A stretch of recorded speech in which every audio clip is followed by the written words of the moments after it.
जो उनका मैजिक वाहन था उसको भी थाने में लाकर जब्त कर लेती, जमा कर लेती है, और न ही कोई एफआईआर के बिना ये सब प्रक्रिया की गई।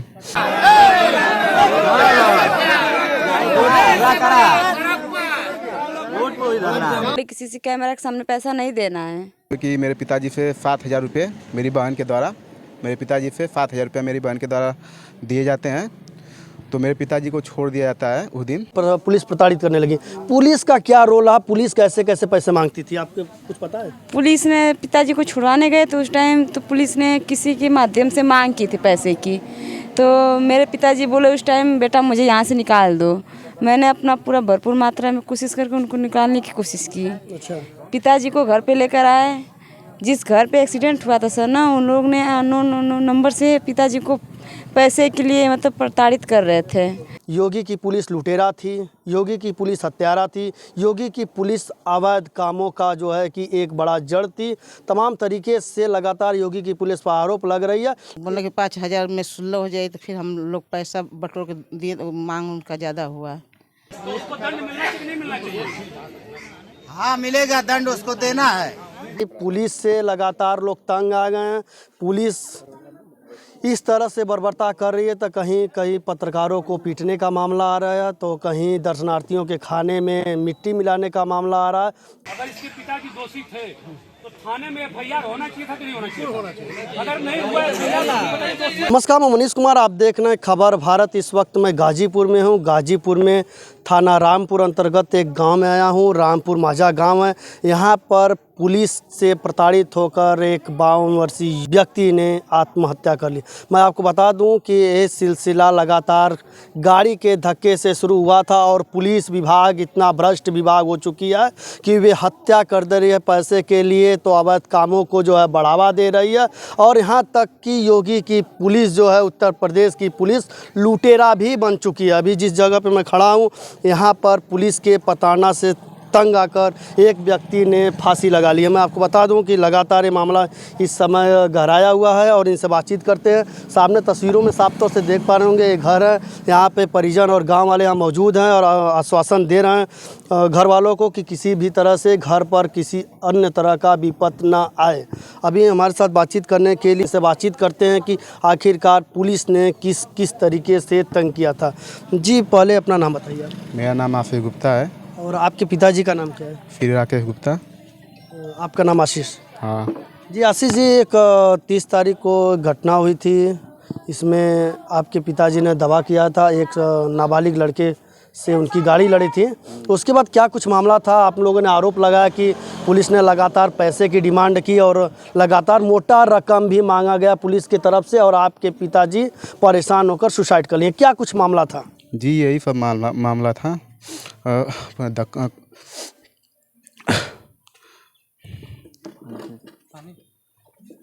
देखिए, मैं आपको बता दूं कि पुलिस से लगातार लोग तंग आ गए हैं। पुलिस इस तरह से बर्बरता कर रही है, तो कहीं कहीं पत्रकारों को पीटने का मामला आ रहा है, तो कहीं दर्शनार्थियों के खाने में मिट्टी मिलाने का मामला आ रहा है, तो कहीं अवैध रूप से पैसे कमाने का भी आरोप लग रहा है। इनसे बातचीत करते हैं। लगातार अंदर से भावुक हो जा रहे हैं। इनके पिताजी की मौत हुई है। गांव वाले सांत्वना देने के लिए यहाँ पे मौजूद हैं। जी बताइए कि क्या कुछ मामला हुआ था? 30 तारीख को घटना हुई थी। मेरे पिताजी नंदगंज से मार्केट करके आ रहे थे, तो एक बाइक सवार जिसका नाम विवेक है, सन ऑफ नगीना राम, वो काफ़ी तीव्र गति से गाड़ी चला रहा था। उसके पास न तो हेलमेट था और न ही डीएल था और न बालिक था। वो आता है, मेरे पिताजी के मैजिक जो वाहन है उसमें धक्का मार देता है और चोटिल हो जाता है। पुलिस को न कोई एफआईआर किया जाता है, न उस पक्षधारा न इस पक्षधारा। पुलिस मामले को संज्ञान में लेती है और मेरे पिताजी को गिरफ्तार कर लेती है, और जो उनका मैजिक वाहन था उसको भी थाने में लाकर जब्त कर लेती है, जमा कर लेती है, और न ही कोई एफआईआर के बिना ये सब प्रक्रिया की गई। इसके बाद होता ही है कि मेरे पिताजी से 7,000 रुपये मेरी बहन के द्वारा दिए जाते हैं, तो मेरे पिताजी को छोड़ दिया जाता है उस दिन। तो 7,000 किसको दिया गया? मेरी बहन ने दिए थे। किसको? एक सिपाही था, वो बहन बता सकती है, हम तो थे नहीं, ठीक है। तो सिपाही था, उसी को दिए थे। फिर उसके बाद पिताजी को छोड़ दिया जाता है। फिर पुलिस द्वारा और प्रशासन द्वारा पिताजी को बहुत ज़्यादा प्रताड़ित किया था। और जो परिजन थे घायल के, उनके द्वारा भी बार बार धमकी दी जाती है, मानसिक रूप से और शारीरिक रूप से दोनों रूप से प्रताड़ित किया जाता है,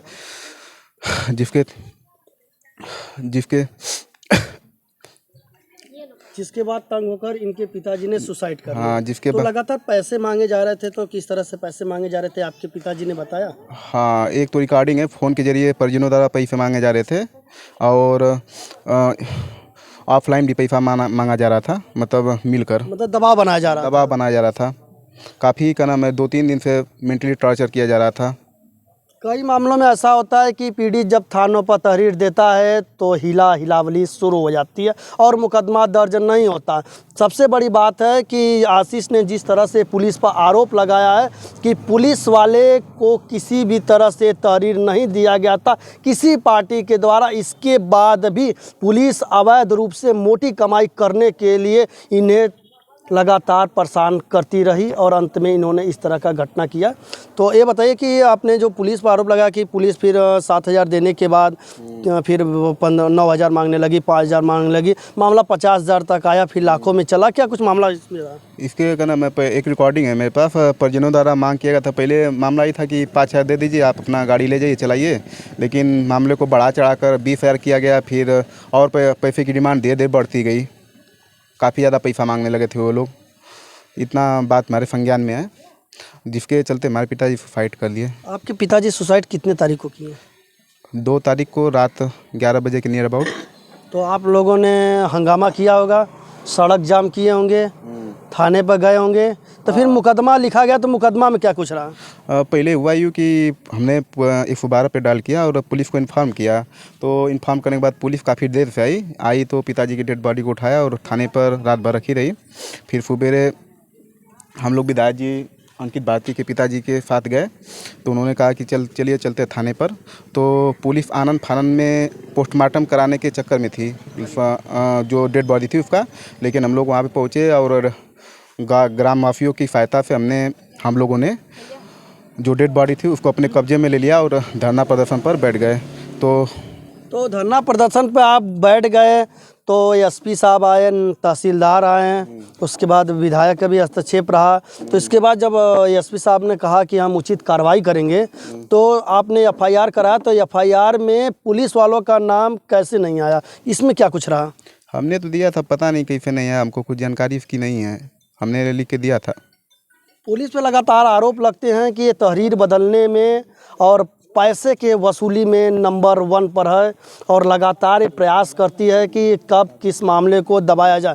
तो मतलब तहरीर ने अपने पुलिस वाले जो दोषी थे जिन पर आप आरोप लगा रहे हैं उनका नाम उन्होंने निकाल दिया। हाँ, गौरव नायक को तो हम स्टार्टिंग से देखेंगे आप, तो हम मीडिया चैनल पे गौरव नायक का नाम कई बार लिए हैं, लेकिन वैसा कुछ था नहीं तहरीर में। हम लिख के दिए भी थे तहरीर, पता नहीं क्या हो गया, अब हमको पता ही नहीं। लेकिन सूचना मिला था कि आप 3 सिपाही को बता रहे थे कि 3 सिपाही हैं जो लगातार तंग कर रहे थे। क्या उन तीनों जो नायक हैं, इनके अलावा 2 और थे, उनको भी आप जानते हैं? नहीं, उनको हम नहीं जानते, अज्ञात में थे। अच्छा, अज्ञात में थे। कितने लोग टोटल थे? 3 लोग थे। तो अच्छा, मुकदमा किस पे दर्ज हुआ है? मुकदमा शायद गौरव नायक पर दर्ज हुआ है और उनको स्थानांतरित कर दिया गया है, मतलब वो कर दिया गया है, सस्पेंड कर दिया गया है। लेकिन आपने जब दिखाया एफआईआर कॉपी में तो गौरव नायक का तो नाम ही नहीं है। हाँ, ये नहीं है। हम उसमें पिताजी का दाह संस्कार करना था तो हम जल्दी लेके चले आए, फिर बाद में देखे तो उसमें कुछ था नहीं। मौका देखकर पुलिस विभाग लगातार अपने विभाग के लोगों को बचाने के लिए तत्पर रहती है और ऐसा करने में भी कामयाब हो गए। अगर इस तरह के पुलिस कर्मियों पर एफआईआर दर्ज नहीं होगी और उचित कार्रवाई नहीं होगी तो उनके हौसले बुलंद रहेंगे, वे भ्रष्टाचार की जड़ मजबूत करते रहेंगे और इनके तरह लगातार कई परिवार पीड़ित होते रहेंगे। अब इनके माँ से बात करने का प्रयास करते हैं कि इनके पिताजी ने क्या कुछ माँ से कहा था। अभी इनकी बहन को देख सकते हैं, रो का बुरा हाल है, यहाँ पे गांव वाले इकट्ठा हुए हैं। अभी इनसे बातचीत करते हैं। आप छोटी बहन हैं? नहीं सर, बड़ी बहन इधर आइए। तो आप बहन हैं, तो ये बताइए कि जिस वक्त घटना हुई थी उस वक्त आप यहाँ थी? जी सर, थी उस टाइम। शादी हो गई है? Yes sir. क्या नाम है आपका? रंजना गुप्ता। रंजना जी, तो बताइए कि जो आपके पिताजी के साथ जिस तरह का घटना हुआ, इस घटना का क्रम आपको पूरा पता है? जी सर। क्या पता है?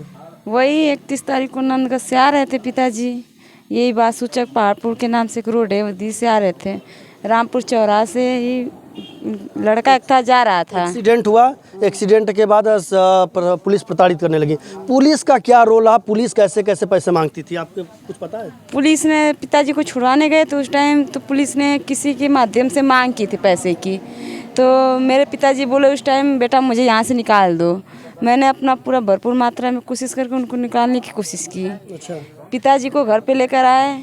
जिस घर पे एक्सीडेंट हुआ था सर ना, उन लोग ने अननोन नंबर से पिताजी को पैसे के लिए मतलब प्रताड़ित कर रहे थे। एफआईआर में 4-5 लोग का नाम दर्ज है और गांव के ही लोग हैं, वे पैसे मांग रहे थे, इस तरह का भी आप लोगों ने आरोप लगाया था। जी सर। उन पर मुकदमा दर्ज हुआ। जी जी। तो आपके भाई ने आरोप लगाया है और मीडिया में चला भी है कि पुलिस वाले भी प्रताड़ित कर रहे थे पैसे के लिए। तो कौन पुलिस वाले थे, क्या कुछ बात हुआ था जो आपके पापा जानते थे और आप जानती थी? गौरव नाम के थे, लेकिन पुलिस लोग ने भी मेरे पिताजी को मतलब इतना डरा धमका दिए थे ना, वो डर के मारे घर पे आकर किसी से अपना बात शेयर नहीं कर पाते थे। मैं पूछती भी थी कि पापा कहाँ जा रहे हैं, तो किसी अन्य के घर के नाम से या किसी काम के बहाने से बोलते थे, लेकिन मुझे भी पता चलता था कि वो थाने से आ रहे हैं। थाने से आते थे तो बोलते थे कोई बात नहीं है, ठीक है। बस वो टेंशन में ज़्यादा से ज़्यादा वो लोग भी कोई बात था डरा धमका कर अंदर ही रखने का कोशिश कर रहे थे पिताजी को। पूछा गया, मेरे पिताजी से मैं पूछी कि क्या बात है, तो बोले कि वो लोग बहुत ज़्यादा से ज़्यादा पैसे का डिमांड कर रहे हैं। तो मैं बोली पापा टेंशन मत कौन ली। पैसे का डिमांड कर रहा था? वो जो लड़का था, उसका बड़ा भाई था, विक्की नाम था। वो पिताजी को फ़ोन किया तो पिताजी बोले कि मैं आपको 5,000 दे देता हूँ, आपको थोड़ा बहुत, मेरा भी गाड़ी फंसा था आरटीओ में, 40,000 का लगभग मैं दिया हूँ। 5 ही दिन के बाद छूटा था, 5 दिन बाद छूटा था।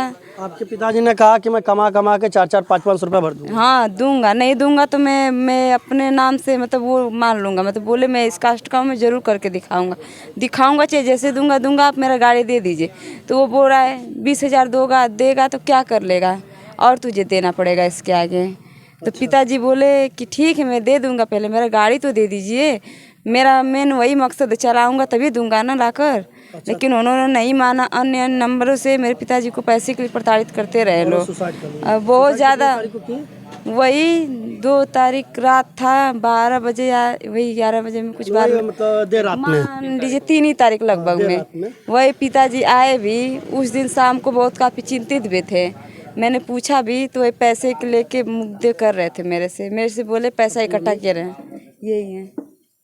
अभी देखिए लगातार पुलिस पे आरोप लगा रही हैं और सबसे बड़ी बात है कि तहरीर में पुलिस का नाम होने के बाद भी यहाँ पर थाना प्रभारी ने उनका नाम निकाल दिया। मेरे पिताजी का तो इसमें तो बिल्कुल गलती है ये नहीं एक्सीडेंट में, क्योंकि लड़का नाबालिग था, हेलमेट नहीं लगाया था, उसका ड्राइविंग लाइसेंस नहीं था। आपके पिताजी से पैसे की वसूली का पूरा प्रोपोगंडा तैयार किया गया था, जी जी, ताकि मोटा पैसा वसूला जा सके। वैसा उनका वही मेन इरादा था।